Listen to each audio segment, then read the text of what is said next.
Hello বন্ধুরা, তোমরা কেমন আছো? আশা করছি ভালো আছো। আমিও তোমাদের ভালোবাসা বেশ ভালোই আছি। শরীর মোটামুটি এখন আমার সুস্থই আছে। তো আজ হচ্ছে 2 আগস্ট, আজ হচ্ছে আমার জন্মদিন।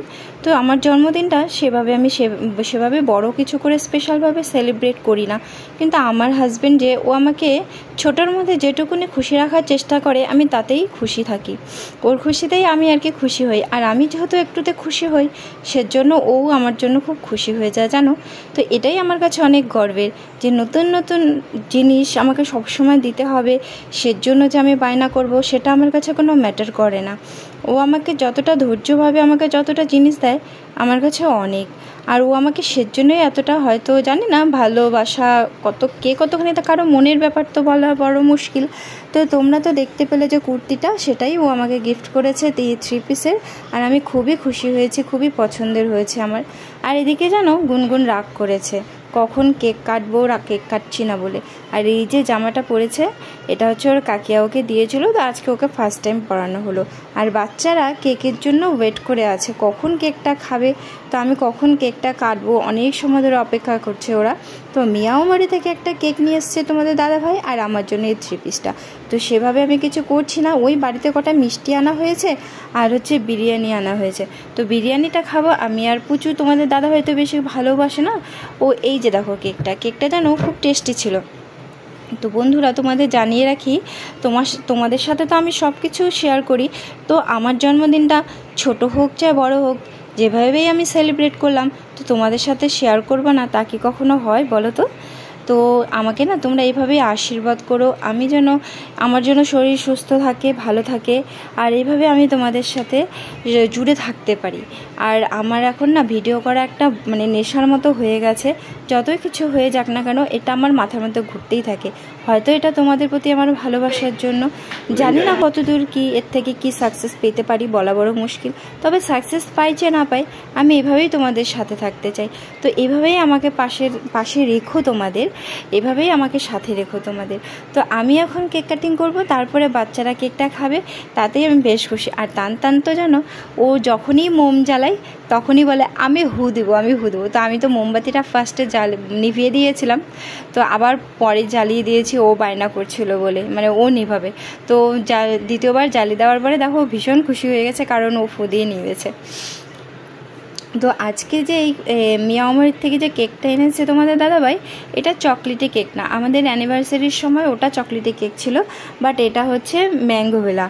তো যাই হোক বন্ধুরা, আজকে আর সেভাবে কিছু করিনি। কেক কাটিং করার পর বাচ্চাদেরকে খেতে দিয়েছে, আর গুনগুন পুরো কান্না শুরু করেছিল, যার জন্য আর ভিডিও করতে পারিনি। তারপরে চলে গেছি খাওয়া দাওয়াতে। এই যে বিরিয়ানি এনেছে তোমাদের দাদাভাই, আমার অনেক দিন ধরেই বিরিয়ানি খেতে ইচ্ছে করছে। তো ফটাফট ড্রেসটা চেঞ্জ করে, যেহেতু খুব গরম লাগছিল, তারপরে বিরিয়ানি খাওয়া স্টার্ট করেছি। পুচুকেও দিয়ে দিয়েছে বিরিয়ানি, ও খেয়ে দিয়ে ঘুমিয়ে পড়েছে। তো বিরিয়ানিটা খুবই টেস্টি ছিল। তো বন্ধুরা, আর এই গরমের ওয়েদারে জানো তো, আজকে অবশ্য তেমনভাবে গরম নেই, বিকেলের দিকে না আমাদের এখানে বৃষ্টি হয়েছে, কিন্তু দুপুরবেলা সকাল থেকে দুপুর পর্যন্ত এত গরম ছিল বলার মতো না, জানো। তো বাড়িতে তো আমার মা এসেছিলো, তো মা আছে আমাদের বাড়িতে, তো থাকবে কদিন। এটা হচ্ছে পরের দিনের ভিডিও, বার্থডের পরের দিন। বার্থডেটা তো আমি কেক কেটেই রেখে দিলাম, সেভাবেই সেলিব্রেট করলাম। তো ভেবেছিলাম বাইরে যাব, বাট হলো না, কারণ তোমাদের দাদাভাইয়ের ডিউটি ছিল, তো ডিউটিটা তো করতেই হবে। আর সেভাবে না এবার আমার সেলিব্রেট করার ইচ্ছেও ছিল না, জানো। তো মা এখানে পোলাও রান্না করছে, সকালবেলা চিড়ের পোলাও করছে। মা এটা বেশ ভালো বানায়, আমিও খেতে ভালোবাসি, আমার বাচ্চারাও সবাই খেতে বেশ ভালোবাসে।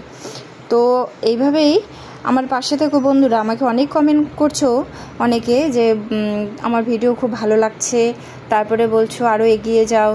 তো আমাকে এতটা উৎসাহ দিচ্ছ না তোমরা, সত্যি আমি আরও উৎসাহ পাচ্ছি, জানো। আর এটা কিন্তু আমার পরের দিন সকালের ভিডিও। আর এই যে তোষব, জাজিংটা এখানে বিছানায় পাতা আছে, তোষবটা না রোদে দিয়েছে, কারণ গুনগুন না হিসি করেছিল কালকে।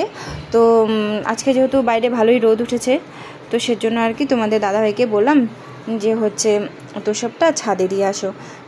তো পোলাও রেডি, অনেক কাজ জমে আছে, আগে খেয়ে নিই তারপর হবে। তো আমি সকালে আগে না মা তো নিচেই আজকে চা খেয়েছে, তো আমি চা করেছিলাম, তোমার দাদাভাই আর আমি চাটা খেয়ে ফেলেছি। তো আমাদের চা খাওয়া হয়ে গেছে। তো মা এখন যেহেতু পোলাওটা করলো, আর মা তো নিরামিষ খায় জানোই, আর মা রান্নাবান্না টোটালি আলাদা করছে। নিরামিষ। আর এদিকে দুপুর হয়ে গেছে, তোমাদের দাদাভাই বাজারে গিয়েছিল, তো আজকে এনেছে ইলিশ মাছ আর এনেছে গুঁড়ো মাছ, মানে বৈরালি মাছ যেটাকে বলে। অনেক দিন ধরে গুঁড়ো মাছও খাওয়া হয় না আর ইলিশ মাছও খাওয়া হয় না। আমার খুব ইচ্ছে করছিল, তো তোমাদের দাদাভাইকে বলেছিলাম অনেক দিন আগেই, তো বললো যে আজকে পেলাম বাজারে, ভালো, তো নিয়ে আসলাম। আর এই যে ঢেঁকি শাক অলরেডি ভাজা হয়ে গেছে, আর পনিরটা দেখতে পাচ্ছি এটা গুনগুনের জন্য হবে। তো আমার হচ্ছে গুঁড়ো মাছের চচ্চড়ি অলরেডি হয়ে গেছে, এটা হচ্ছে মাখা মাখা করে রান্না করেছি, আর ইলিশ মাছটা হচ্ছে ভাপা রান্না করেছি। তো কালারটা বেশ সুন্দর এসেছে। তো এখানেই টাটা।